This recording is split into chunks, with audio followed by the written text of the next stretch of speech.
Everyone is talking about the infamous blockchain. But what is it really, and how does it work? I'm going to give you an explanation that you can understand.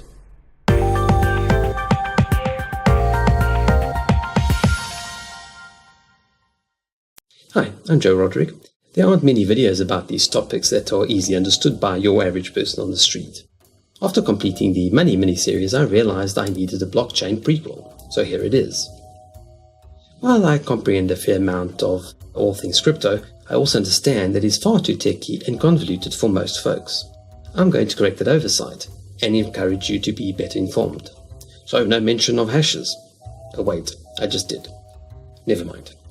No mention of forks either. Okay, no more techie talk.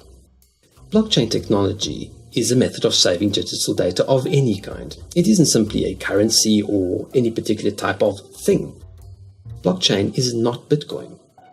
Bitcoin uses a form of blockchain technology to perform its banking tasks and run the cryptocurrency.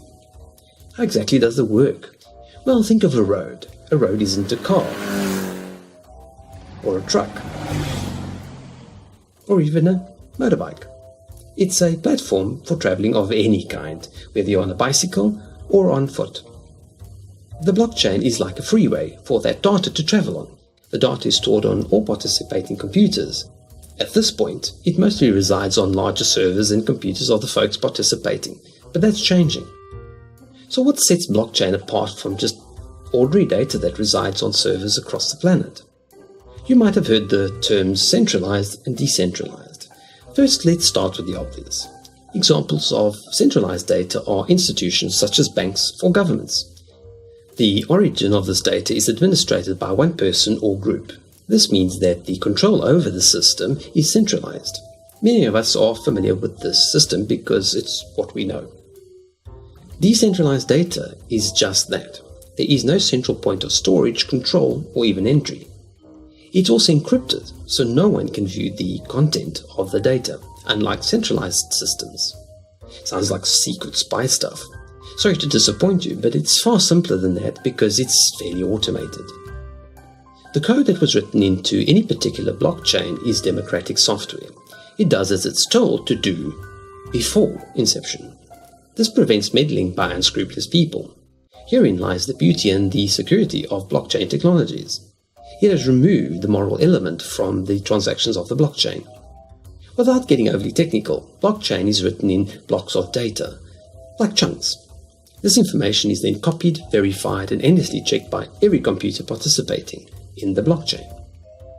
Everyone involved in that blockchain will maintain a block of that encrypted data. This model makes fraud almost impossible, and I'll explain why. Let's assume that I pretend that I have 10 bitcoins, and I attempt to buy a car with it. Yes, you can actually buy stuff with cryptocurrencies. It's part of the future we are already experiencing.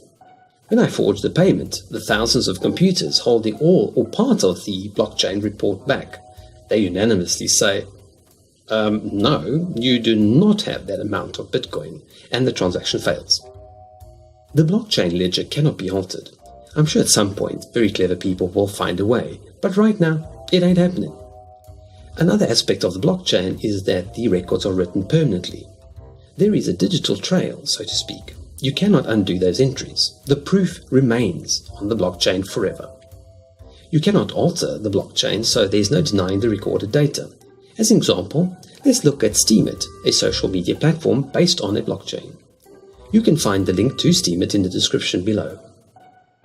There is a limited window of opportunity for you to edit your typos. When it closes, it's permanent. It doesn't matter if the president wants the post to be taken down. Tough. This is true democracy in action. Everyone contributes to maintaining the integrity, and therefore, it's virtually incorruptible. Okay, so that was a quick summary of blockchain technologies. A last word of warning, and please do listen to me. Blockchain databases are encrypted. There is no one who can recover your login details. If you lose your encrypted keys and passwords, it's lost forever. Your crypto cash will float in limbo for the rest of time. If you sign up for any kind of blockchain-based system like Steemit, please store your details securely.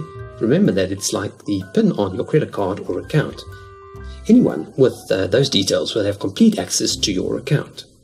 The purpose of this monetary miniseries was not to get into the world of crypto, but rather to educate people on how they are kept prisoners by their debt and further financial institutions. Therefore, I recommend that you go and visit a very good friend of mine on his YouTube channel called Crypto Cruising. He will keep you up to date with all things crypto. The link is appearing at the top of your screen right now. And subscribe to him for more news on the cryptocurrencies, blockchain technologies, and this modern world that we are entering now. If you're eager to learn more, watch the next video in the series. I will walk you through a layman's look at money and debt slavery. It's controversial, but I've been saying these things for decades. Thank you for watching, and if you enjoyed this video, do give me a thumbs up,